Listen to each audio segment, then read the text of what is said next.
KSRP ADGP Ravindranath ಯುವತಿಯರ photo ತೆಗೆದಿದ್ದಾರೆಂಬ ಆರೋಪ ಪ್ರಕರಣ ಹೊಸ ತಿರುವನ್ನ ಪಡೆದುಕೊಳ್ತಾ ಇದೆ.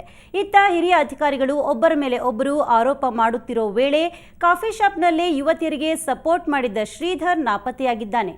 ಕಾಫಿ ಶಾಪ್ನಲ್ಲಿ ಗಲಾಟೆಯ ಸಂಬಂಧ ಅಧಿಕೃತ ದೂರು ದಾಖಲಾದ ಮೇಲೆ ಶ್ರೀಧರ್ ನಾಪತ್ತೆಯಾಗಿದ್ದಾನೆ. ಮತ್ತೊಂದೆಡೆ ರವೀಂದ್ರನಾಥ್ ರಾಜೀನಾಮೆ ನೀಡಿದ್ರು, ಸರ್ಕಾರ ರಾಜೀನಾಮೆಯನ್ನ ಅಂಗೀಕಾರ ಮಾಡಿಲ್ಲ.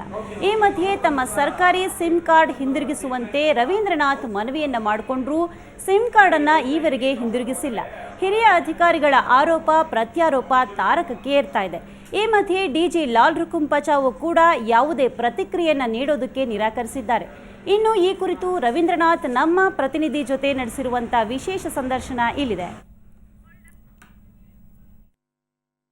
ಕಾಫಿ ಶಾಪ್ ಒಂದರಲ್ಲಿ ಯುವತಿಯರ ಅಶ್ಲೀಲ ಚಿತ್ರವನ್ನ ಕ್ಲಿಕ್ಕಿಸಿದ್ದಾರೆ ಅನ್ನೋ ಆರೋಪದ ಮೇಲೆ ಕೆಎಸ್ಆರ್ಪಿ ಎಡಿಜಿಪಿ ರವೀಂದ್ರನಾಥ್ ಅವರು ಅಂದ್ರೆ ಈ ಪ್ರಕರಣ ಸಾಕಷ್ಟು ತಿರುವುಗಳನ್ನು ಪಡಿತಾ ಇದೆ. ಈಗ ನಮ್ಮ ಜೊತೆ ರವೀಂದ್ರನಾಥ್ ಅವರು ಇದ್ದಾರೆ. ಅಂದ್ರೆ ಈ ಪ್ರಕರಣ ಯಾವ ಹಂತದಲ್ಲಿದೆ ಅನ್ನುವಂಥದ್ದು. ಸರ್, ಈಗ ಈ ಸಂಬಂಧಪಟ್ಟಂತೆ ಹೈಗ್ರೌಂಡ್ ಪೊಲೀಸ್ ಠಾಣೆಯಲ್ಲಿ ಪ್ರಕರಣ ದಾಖಲಾಗಿದೆ. ತನಿಖೆ ಯಾವ ಹಂತದಲ್ಲಿದೆ? ನಿಮಗೆ ಏನಿದೆ ಮಾಹಿತಿ? ನನಗೆ ಗೊತ್ತಾಗಿರುವ ವಿಚಾರ, ನನ್ನ ವಿರುದ್ಧ FIR ರಿಜಿಸ್ಟರ್ ಆಗಿದೆ ಅಂತ ತಿಳಿದಿದ್ದರಿಂದ ನಾನು ನಿನ್ನೆ ಸ್ವತಃ ಹೈಗ್ರೌಂಡ್ ಪೊಲೀಸ್ ಸ್ಟೇಷನ್ ಹೋಗಿ ಅಲ್ಲಿ ಪೊಲೀಸ್ ಅಧಿಕಾರಿಗೆ ಭೇಟಿ ಮಾಡಿ ಈ ಥರ ಈ ಒಂದು ಕನ್ನಿಂಗಮ್ ರೋಡಲ್ಲಿರುವ ಕಾಫಿ ಶಾಪ್ನಲ್ಲಿ ಆಗಿರೋ ಘಟನೆಯಲ್ಲಿ ನಾನು ಇದ್ದೀನಿ, ಸೊ ನನ್ನ ಮೇಲೆ ಆರೋಪ ಇದೆ ಅಂತ ತಿಳಿದು ಬಂದಿದೆ. ಅದಕ್ಕೆ ತನಿಖೆ ನನ್ನ ಬಗ್ಗೆ ಏನಿದೆ ಅದನ್ನು ಮಾಡಿ ನನ್ನ ಅರೆಸ್ಟನ್ನು ಮಾಡ್ಬೋದು, ಮಾಡಿಬಿಟ್ಟು ನನಗೆ ಕಾನೂನಿನ ಕ್ರಮ ಜರುಗಿಸಿ ಅಂತ ಅವ್ರಿಗೆ ನಾನು ಹೇಳಿದ್ದೀನಿ. ಯಾಕಂದರೆ ಅರೆಸ್ಟ್ ಮಾಡಿದ್ರಿಂದ ನನ್ನ ಬಗ್ಗೆ ಎಲ್ಲ ಪ್ರಶ್ನೆಗಳು ಕೇಳೋಕ್ಕೆ ಅವ್ರಿಗೆ ಅಧಿಕಾರ ಸಿಗ್ತದೆ ಮತ್ತು ನನ್ನ ಬಗ್ಗೆ ಇರತಕ್ಕಂಥ ಎವಿಡೆನ್ಸನ್ನು ಕೋರ್ಟಿಗೂ ಸಬ್ಮಿಟ್ ಮಾಡೋಕ್ಕೆ ಅವಕಾಶ ಇರುತ್ತದೆ. ಅದಕ್ಕಾಗಿ ನ್ಯಾಯಾಂಗ ಇದರಲ್ಲಿ ಕೂಡಲೇ ಅವ್ರ ಕ್ರಮ ತಗೋಬೇಕಂತ ಹೇಳಿ ನಾನು ರಿಕ್ವೆಸ್ಟ್ ಮಾಡಿದ್ದೀನಿ. ಅವ್ರು ಹೇಳಿದರು ಅರೆಸ್ಟ್ ಸದ್ಯಕ್ಕೆ ನಾನು ಮಾಡೋದಿಲ್ಲ, ನಮ್ಮ ಮೇಲಾಧಿಕಾರಿಗಳು ತೀರ್ಮಾನ ತಗೋಬೇಕು ಅಂತ ಹೇಳಿದ್ದಾರೆ. ಅದು ಈ ಪೊಲೀಸ್ ಸ್ಟೇಷನ್ನು ಕಬ್ಬನ್ ಪಾರ್ಕ್ನಲ್ಲಿ ತನಿಖೆ ಆಗಬೇಕಾಗಿದೆ. ಇಲ್ಲಿ FIR ಮಾತ್ರ ರಿಜಿಸ್ಟರ್ ಆಗಿದೆ, ತನಿಖೆ ಅಲ್ಲಿ ಆಗುತ್ತದೆ. ಸೊ ಇದು ಕೊನೆ ಡೆಸಿಷನ್ ಕಮಿಷನರೇ ತೊಗೊಳ್ತಾರಂತ ಹೇಳಿದ್ದಾರೆ. ಅದಕ್ಕೆ ನಾನು ಇವತ್ತು ಕಮಿಷನರ್ ಅವರ ಚೇಂಬರ್ಗೆ ಹೋಗಿದ್ದೀನಿ. ಅದಕ್ಕೆ ಈ ಥರ ಅವರು ಉತ್ತರ ಕೊಟ್ಟಿದ್ದರಿಂದ ತಾವು ಡೆಸಿಷನ್ ತೊಗೊಳ್ಳಿ. ಮತ್ತು ನಾನು ಇವತ್ತು ಬೆಂಗಳೂರು ಮಿರರಲ್ಲಿ ಬಂದಿದೆ. ಹಿಂದೆ ಅಧಿಕಾರಿಗಳ ಮೇಲೆ ಈ ಥರ 354 ಅಫೆನ್ಸು ವರದಿಯಾದಾಗ ಕೂಡಲೇ ಅರೆಸ್ಟ್ ಮಾಡಿದ್ದಾರೆ ಸಾಮಾನ್ಯ ಜನರ ಮೇಲೆ. ಒಬ್ಬ IPS ಆಫೀಸರ್ ಆಗಿದ್ದರಿಂದ ಇವರನ್ನು ಅರೆಸ್ಟ್ ಮಾಡೋದ್ರಲ್ಲಿ ಸರ್ಕಾರದ ಪೊಲೀಸರು ತಡೆ ಮಾಡ್ತಾ ಇದ್ದಾರೆ ಅಂತ ಒಂದು ಅಭಿಪ್ರಾಯ ವ್ಯಕ್ತಪಡಿಸಿದ್ದಾರೆ. ಅದಕ್ಕೆ ನಾನು ಆ ಥರ ಏನೂ ಇಲ್ಲ, ನಾನು ರಾಜೀನಾಮೆನೂ ಕೊಟ್ಟಿದ್ದೀನಿ ಮತ್ತು ಅರೆಸ್ಟ್ಗೂ ನಾನು ಸಿದ್ಧನಿದ್ದೀನಿ ಅಂತ ಹೇಳಿ ತನಿಖೆ ಆಗಬೇಕು. Arrest is not A punishment, arrest ಅಂದರೆ ತನಿಖೆಯಲ್ಲಿ ಭಾಗವಹಿಸುವುದು ಅಂತ ಕಮಿಷನರ್ಗೆ ಹೇಳಿದ್ದೀನಿ. ಕಮಿಷನರು ನಾನು ನಿರ್ಣಯ ತೊಗೊಳ್ಳಿಕ್ಕೆ ಆಗಲ್ಲ ಅಂತ DG ಸಾಹೇಬ್ರ ಕರ್ಕೊಂಡು ಹೋದರು.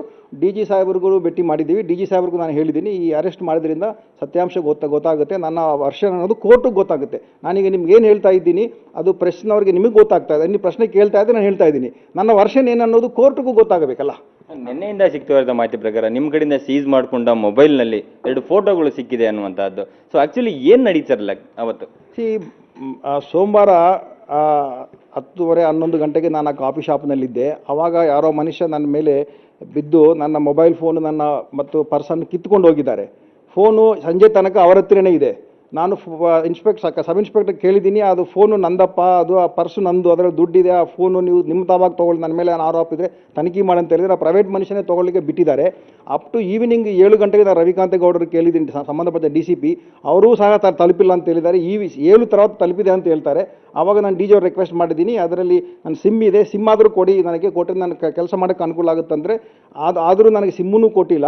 ಮಾರನೇ ದಿವಸ FIR ಆಗಿದೆ. ಹಿಂದಿನ ದಿವಸ ಪೂರ್ತಿ ಮಾರ್ನಿಂಗ್ ಟು ಈವ್ನಿಂಗ್ ಪ್ರೈವೇಟ್ ವ್ಯಕ್ತಿ ನನ್ನ ಮೇಲೆ ಯಾರು ಹಲ್ಲೆ ಮಾಡಿದ್ದಾರೆ ಅವರ ಕೈಯಲ್ಲಿ ನನ್ನ ಮೊಬೈಲ್ ಫೋನ್ ಇತ್ತು. ಅದರಲ್ಲಿ ಯಾವುದು ಸೇರಿದೆ ಯಾವುದು ಸೇರಿಲ್ಲ ಅನ್ನೋದು ನನಗೆ ಗೊತ್ತಿಲ್ಲ. ಅವತ್ತು ಯುವತಿಯರಿಗೆ ಸಹಾಯಕ್ಕೆ ನಿಂತ ಶ್ರೀಧರ್ ಎಂದರೆ ನಾಪತ್ತೆ ಆಗಿದ್ದಾರೆ ಅನ್ನುವಂಥದ್ದು. ಸೊ ಅವನು ಯಾರು, ಎಲ್ಲಿ ಅವನು ಅನ್ನೋದ್ರ ಮಾಹಿತಿ ನನಗೆ ಆ ಮನುಷ್ಯ ಅದು ಹೋಟೆಲಲ್ಲಿ ನಾನು ಕೆಳಗೆ ಕೂತಿದ್ದೆ. ನಾನು ಅದು ಗೋಡೆಗೆ ಫೇಸ್ ಮಾಡಿ ನನಗೆ ಕಾಣೋದು ಬರೀ ಗೋಡೆ ಕಾಣ್ತಾ ಇದೆ. ಆ ಪಕ್ಕದಲ್ಲಿ ಯಾರೋ ಕೆಲಸ ಮಾಡೋರಿದ್ದಾರೆ. ನನಗೆ ಅದು ಬಿಟ್ಟು ಏನಿಲ್ಲ, ಫೋನ್ ಟೇಬಲ್ ಮೇಲೆ ಇಟ್ಟಿದ್ದೀನಿ ನಾನು. ಮೇಲೆ ಯಾರೋ ಇದ್ದರು, ಆ ಮೇಲೆ ಇದ್ದ ಮನುಷ್ಯ ಹೆಣ್ಮಕ್ಳಿಗೆ ಪ್ರಚೋದನೆ ಕೊಡ್ತಾರೆ, ನಿಮ್ಮ ಫೋಟೋ ತೆಗಿತಾ ಇದ್ದಾರೆ ಅಂತ ಹೇಳಿ ಅವ್ರಿಗೆ ಪ್ರಚೋದನೆ ಕೊಟ್ಟು ನನ್ನ ಫೋನನ್ನು ಕಿತ್ಕೊಂಡು, ನನ್ನ ಪರ್ಸನ್ನು ಕಿತ್ಕೊಂಡು ಸಬ್ ಇನ್ಸ್ಪೆಕ್ಟರ್ನ ಕರೆಸಿ ನನ್ನನ್ನು ಹೊಯ್ಸಲನಲ್ಲಿ ಹಾಕಿಸಿ ಆ ಮನುಷ್ಯ ಆದೇಶ ಪ್ರಕಾರ ಸಬ್ ಇನ್ಸ್ಪೆಕ್ಟರ್ ನನ್ನನ್ನು ಲಾಕಪ್ ತೊಗೊಂಡು ಹೋಗ್ತಾನೆ. ಅಂದರೆ ಕಾಫಿ ಕೆಬ್ಬಲ್ಲಿ ಮೇಲೆ ದೈಹಿಕವಾಗಿ ಹಲ್ಲೆ ಮಾಡುವಂಥ ಪ್ರಯತ್ನ ಏನಾದರೂ ನಡೀತಾ, ಅಥವಾ ಮೂರನೇ ವ್ಯಕ್ತಿ ಆಗಲಿ ಅಥವಾ ಯುವತಿಯರಾಗಲಿ? ನನ್ನ ಪರ್ಸು ತೊಗೊಂಡಿದ್ದಾನೆ, ನನ್ನ ಮೊಬೈಲ್ ಫೋನು ತೊಗೊಂಡಿದ್ದಾನೆ. ಎರಡನ್ನೂ ಸಹ ತೊಗೊಂಡುವುದು ಒಂದು ರೀತಿ ಹಲ್ಲೆನೇ ಆಗುತ್ತೆ. ಇದು ಹಲ್ಲೆನೇ ಅಲ್ಲ, ಕಾನೂನು ಪ್ರಕಾರ ಇದು ಒಂದು ರಾಬರಿ ಆಗುತ್ತೆ. ಪೊಲೀಸ್ ಠಾಣೆಗೆ ಕರ್ಕೊಂಡು ಹೋಗಿ ನೀವು ADGP ಅಧಿಕಾರಿ ಅಂತ ಹೇಳಿದ್ರು ಕೂಡ ನಿಮ್ಮ ಬಟ್ಟೆ ಬಿಚ್ಚುವಂಥದ್ದು ಮತ್ತೆ ಲಾಕಪ್ಗೆ ಆಗುವಂಥದ್ದು, ಅಲ್ಲಿ ಅರ್ಧ ಮುಕ್ಕಾಲು ಗಂಟೆಗಳ ಕಾಲ ಏನು ಸ್ಟೇಷನಲ್ಲಿ ಇದ್ರಿ, ಅವಾಗ ಏನು ಯಾವ ರೀತಿ ನಡೆಸ್ಕೊಂಡ್ರು ನಿಮ್ಮನ್ನು? ನನ್ನ ಪರ್ಸು ಆ ಮನುಷ್ಯ ತೊಗೊಂಡಿದ್ದಾನೆ, ಸಬ್ ಇನ್ಸ್ಪೆಕ್ಟರ್ಗೂ ತೋರಿಸಿದ್ದಾನೆ ಆ ಪರ್ಸ್ನಲ್ಲಿ ನಂದು ID ಕಾರ್ಡ್ ಸ್ಪಷ್ಟವಾಗಿದೆ. ನನ್ನ ಪರ್ಸ್ನಲ್ಲಿ ಫಸ್ಟು ಓಪನ್ ಆದ ಕೂಡಲೇ ನನ್ನ ID ಕಾರ್ಡೇ ಇದೆ ಇದು. ಸೊ ಇಂಥ ID ಕಾರ್ಡ್ ಇದ್ದ ಮೇಲೆ ಸಬ್ ಇನ್ಸ್ಪೆಕ್ಟರ್ಗೆ ಗೊತ್ತಾಗಿದೆ ನಾನು ಪೊಲೀಸ್ ಆಫೀಸರ್ ಅಂತ. ಇದನ್ನು ನೋಡಿಬಿಟ್ಟು ನನಗೆ ಸಬ್ ಇನ್ಸ್ಪೆಕ್ಟರ್ ಹೇಳ್ತಾನೆ, ನಿಮ್ಮನ್ನು ನಾನು 354 ಅಂದರೆ ಫೋಟೋ ತೆಗೆಯುವುದಲ್ಲ, 354 ಅಂದರೆ ಹೆಣ್ಮಕ್ಳ ಮೈ ಮುಟ್ಟುವ ಕೇಸಲ್ಲಿ ನಿಮ್ಮನ್ನು ನಾನು ಅರೆಸ್ಟ್ ಮಾಡ್ತೀನಿ ಮತ್ತು CCTV ಫುಟೇಜ್ ಎಲ್ಲ ಇಟ್ಕೊಂಡಿದ್ದೀನಿ ನಾನು, ನಿಮ್ಮನ್ನು ಅರೆಸ್ಟ್ ಮಾಡಿ ಕಳಿಸ್ಬಿಡ್ತೀನಿ, ನಿಮಗೆ ಗತಿ ತೋರಿಸ್ತೀನಿ ಅಂತ ನನಗೆ ಹೆದರಿಕೆ ಆಗ್ತಾನೆ. ಮತ್ತೊಂದು ಲಾಕಪ್ನಲ್ಲಿ ತೊಗೊಂಡೋಗ್ಬಿಟ್ಟು ಲಾಕಪ್ನಲ್ಲಿ ಹಾಕ್ತಾನೆ ನನಗೆ. ಸರ್, ಈ ಪ್ರಕರಣ ಬಯಲಾಗ್ತಾ ಇದ್ದಂತೆ ಅಂದ್ರೆ ನಿಮ್ಮ ಮತ್ತೆ ರಾಘವೇಂದ್ರ ಔರಾದ್ಕರ್ ನಡುವೆ ಇರುವಂತಹ ಒಂದು ಹಳೆಯ ಜಗಳ ಇರ್ಬೋದು, ಇದು ಹೊರಗೆ ಬಂದಿದೆ ಅನ್ನುವಂಥದ್ದು. ಅಂದ್ರೆ ಆಕ್ಚುಲಿ ನಿಮ್ಮ ಇಬ್ಬರ ನಡುವೆ ದ್ವೇಷಕ್ಕಾಗ್ಲಿ ಅಥವಾ ವೈಮನಸ್ಯಕ್ಕೆ ಆಕ್ಚುಯಲ್ ಕಾರಣ ಏನ್ ಸರ್? ಯಾವಾಗ್ನಿಂದ ಈ ರೀತಿಯಾದಂಥ ನಿಮ್ಮ ಇಬ್ಬರ ಮಧ್ಯೆ ಈ ಥರದ ವೈಮನಸ್ಯಗಳು ಮೂಡಿತು? ನೋಡ್ರಪ್ಪ, ಇದಕ್ಕೆ ಬಹಳ ಕಾರಣಗಳಿದೆ. ಒಂದು ಕಾರಣ, ನಾನು ಈ ಹಿಂದೆ SP ಗುಲ್ಬರ್ಗ ಆಗಿದ್ದೆ, ಅವರು SP ಗುಲ್ಬರ್ಗ ಆಗಿದ್ದರು. ಆಗ ಒಂದು ಸರ್ಕಾರದ ಹಣಕಾಸು ನಮ್ಮ ಪೊಲೀಸ್ ಇಲಾಖೆಯಲ್ಲಿ ರಹಸ್ಯ ವೆಚ್ಚ ಅಂತ ಕರಿತೀವಿ. ಈ ರಹಸ್ಯ ವೆಚ್ಚ ಗುಲ್ಬರ್ಗ ಜಿಲ್ಲೆಯಲ್ಲಿ ಬಂದಿದ್ದನ್ನು ನಾನು ಅಕೌಂಟ್ ನೋಡಿದಾಗ ಅವರು ನನಗೆ ಚಾರ್ಜ್ ವಹಿಸಿಕೊಟ್ಟಿದ್ದಾರೆ. ಬಟ್ ಆ ರಹಸ್ಯ ವೆಚ್ಚದ ಚಾರ್ಜ್ನಲ್ಲಿ ನೋಡಿದರೆ ತಾರತಮ್ಯ ಇತ್ತು. ಸೊ ನಾನು DG ಅವರಿಗೆ ಪತ್ರ ಬರೆದಿದ್ದೀನಿ. ಆಗ 1997 98 ಆ ವರ್ಷದಲ್ಲಿ ನಾನು ಪತ್ರ ಬರೆದಿದ್ದು, ಅದು ಡಿಸ್ಪ್ಯಾಚ್ ಆಗಿಲ್ಲ. ಅಷ್ಟರಲ್ಲಿ ನನಗೆ ಇವರು ಫೋನ್ ಮಾಡಿದರು, ಇವರು SP ಗದಗ ಆಗಿದ್ದರು. ಫೋನ್ ಮಾಡಿ, ರವೀಂದ್ರ, ನಾನು ರಹಸ್ಯ ವೆಚ್ಚದಲ್ಲಿ ನಾನು ಸ್ವಲ್ಪ ತಪ್ಪಾಗಿದ್ದು ನಾನು ನಿಮಗೆ ತಿಳಿಸಲಿಲ್ಲ, ನನ್ನ ಹತ್ತಿರ ಸ್ವಲ್ಪ ರಹಸ್ಯ ವೆಚ್ಚದ ದುಡ್ಡಿತ್ತು, ಅದು ನಿಮ್ಗೆ ಕೊಡಬೇಕಾಗಿತ್ತು, ನಾನು ಕೊಟ್ಟಿಲ್ಲ, ಈಗ ಕಳಿಸ್ತಾ ಇದ್ದೀನಿ, ತಾವು ದಯವಿಟ್ಟು DG ಅವರಿಗೆ ಪತ್ರ ಬರೆಯಬೇಡ, ನಾನು ಉಳಿದಿರುವ ದುಡ್ಡನ್ನು ನಿಮಗೆ ವಾಪಸ್ ಕೊಡ್ತಾ ಇದ್ದೀನಿ ಮೆಸೆಂಜರ್ ಮೂಲಕ ಅಂತ ಸ್ವಲ್ಪ ದುಡ್ಡನ್ನು ನನಗೆ ಮೆಸೆಂಜರ್ ಮೂಲಕ ಕೊಟ್ಟಿದ್ದರು.